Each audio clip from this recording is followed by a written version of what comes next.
Okay. Don't forget to subscribe.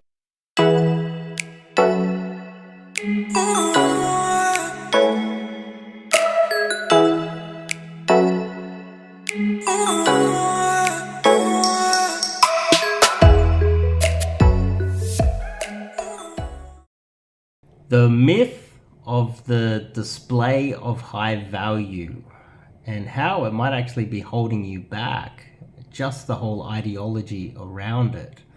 Now, I have heard many times of coaches that have gained some prominence recently talking about DHV, which in turn they were using as a marketing strategy. They were actually DHVing through people who were pretending to be clients when in fact they were just salespeople saying, oh, these coaches are really good. And they were DHVing the clients to get clients, and they use that sales technique to as a strategy to meet and pick up women. And they also kind of stole the whole idea of the DHV from Mystery himself in the past. And I would like to tell you a story which is not uncommon in the West these days, of a high value man who is either the CEO, he's an executive, high ranking in his company, he's making a lot of money, he owns his own house, he drives a sports car, he hits the gym on a regular basis. He literally ticks all of the boxes. He has a large social circle of friends that want to go to expensive restaurants and expensive bars after work on Thursday, Friday, any time of the week, because he's a high value man who is respected within his company. He makes a lot of money. He doesn't have any debt. His family respects him, his community respects him, and he also has a lot of time to hit the gym. He also has the ability to go to a whole range of physicians, doctors, and he takes vitamins. He ticks all of the boxes of a high value man, where he doesn't really need to be displaying any sort of value in any way, shape or form.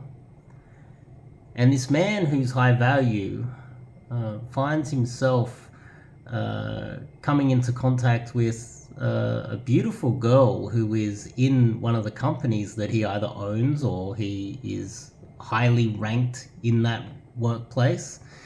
And this is very common, that you'll meet someone at work, just the usual way that the average person would meet their partner is either university, school, work, and then it's less likely under social circle conditions, and then there's nightclubs, a cold approach, etc. But the average person would meet a girl under these circumstances, and so he will meet her, he'll bump into her. They're very nervous when they first meet. It feels like they're teenagers again. And over time, he goes out of his way to try to get up close to her and have more contact. And he eventually gets the courage to ask for her number. He gets her number, and they eventually go out on a date. And they're both very nervous. They feel like they're teenagers, they're virgins. It's like the first date ever, and this feels like love to him. And he decides on the first date to pick her up in his expensive sports car. You know, he might not have a Bugatti, but he might have a lot of money, and he'll throw it around. He'll take it to an expensive restaurant, and then after the date, he'll drive her home. He'll be a total gentleman. He won't even hold her hand. He won't even give her a hug after the first date. And she will be all nervous. She'll be happy. He will be nervous. And he will feel like he's building rapport with her. He feels like he's displaying the high value. He picks her up in this expensive car. He's dressed really well. He doesn't come across as a nerd. He's fully aware that there's a lot of wealthy nerds, so he shows a bit of muscle as well because he's now hitting the gym. He might even be taking testosterone replacement therapy or something along those lines to make sure he looks a bit muscular. So he's ticking all the boxes. And then the second date, he might take her out and introduce her to some high value friends. So she sees the car, she sees the money being thrown around, she sees the high value friends. She starts to think that she might have opportunities within the company now because she's connected with one of the most important men in the company. And he keeps throwing money around and he keeps displaying as much high value as he possibly can. And multiple dates go by and he holds her hand a little bit. They're very nervous, they're giggling. He eventually, after one date, he drops her home and he gets a kiss. He finally gets a kiss on the third or fourth date and they feel like they're going somewhere, right? And in between, what happens is she leaves work, maybe between the second or the third date, while he's dating her and he's working really hard to get her. They're very nervous and they feel like things are going really well. She leaves work and she's walking home. She's walking to the train or the bus. She's going to catch some public transport. She's going to go to the gym.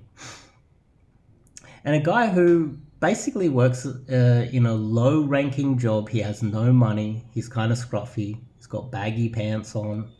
His shoes are, he's got some stubble. He works in the equivalent of McDonald's or something like that in some fast food, and he might even be a pizza delivery driver at night time. And this guy who's a little bit rough around the edges, he's not as muscular as the rich guy. He doesn't have a good car. In fact, he probably doesn't even have a car at all. And he approached that girl. But he approached her with the intent to sleep with her as soon as possible. And he gets her number and she goes out on a sneaky date while she is dating the high value man who's taking his time. And on the first date, he doesn't take her to a restaurant. He goes around, he picks her up, and he takes her directly home and he orders takeaway food. They sit on his bed in his tiny little rough apartment, and he sleeps with her. And he gives her the night of her life. She might not go back to him because he might not provide a lot to him, but she will sleep with him. And the only reason why she may or may not go back to this guy is because she has herself, the guy who's displaying high value, showing a lot of value and letting her know that he's got all these extra things that he can provide her, basically almost like a pay pig, almost like a simp, almost like someone who's friend zoned until he provides enough value. And maybe eventually down the track, she might get bored dating the high value man and go back and sleep with the guy who's a little bit rough around the edges. And this is happening every day in the West. Now, the whole idea that you need to display high value and you need to look for, you need to be this man, this red-pilled man that has money, status, the car, the house. It's just not needed in the West, and that's basically because women in the West have access to all the food, the shelter, the entertainment that they need. They don't need you're overkilling her with, it's overkill. The sports car's not even needed in the West. The whole idea that a woman can look at your sports car and understand how much it costs and how much work went into you acquiring that, they just don't understand it. They don't understand what it's like to pay off a mortgage or own a house, or very few have worked really hard without the political help of the corruption in the West to get to where they are. So they don't understand where you're at and how you got there. If anything, they just see it as overkill. And so by displaying a lot of high value and taking your time and being a respectful gentleman, you're kind of ruining your dating life. And this example is being replicated all across the West.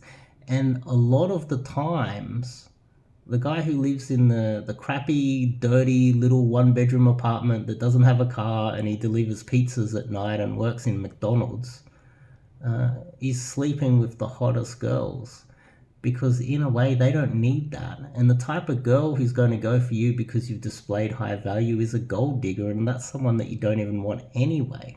She's more likely to fall in love with the broke guy, and it's more likely to be a real connection. And so that's something that I want you guys to ponder. And then ask yourself, are you getting enough leads? Are you meeting enough women? Is this you? And if this is you, then I suggest you try out my 30-day challenge. The digital products that I've got in the description or on my website, 30-day challenge, which is how to approach girls and pick them up. I'm a prime example of someone who's been broke forever and picked up a lot of those beautiful girls that the high value guys want. In fact, I dare admit it publicly that I've been to the apartments of some of these high value men's place to sleep with their girlfriends while they're famous on TV, by just approaching them in the street. And it's more of an authentic connection. It's more exciting for everybody. And if you're one of those guys, you're doing it wrong, maybe you should learn to do this. Sign up to some online coaching.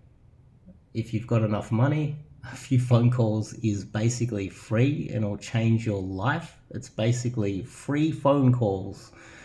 You have to pay for them, but it will change your life if you're one of these guys that's out there doing the displaying high value and trying to get ahead that way. It's not optimized for Western society. It's just not. It's not going to get you anywhere, and it's not going to work. And if it does work, there's a good chance that she's been doing you dirty on the side because you weren't doing it right in the first place. And so give this video a thumbs up if it resonates with you. Sign up to some online coaching, try out the 30-day challenge. I'm also considering putting together a proper book, my own philosophy on game and in book form, how to approach girls. I'm seriously considering putting that book together and creating another product on where to game. So you might be in your hometown and literally 2 blocks away is the perfect spot for you to be meeting women, but you're not there ever. This digital product will show you not only the 30-day challenge approaching, but also where to do your approaching, which is a very important aspect of this. So hopefully that's been helpful. Give me a thumbs up if it resonated with you. Give me a subscribe, and I recommend online coaching if this sounds like you. If this has happened to you, reach out, do some online coaching. My private calls are almost priceless. They're life-changing. I'll see you guys in the next video. Thumbs up, subscribe. I'll see you guys in the next one. See ya.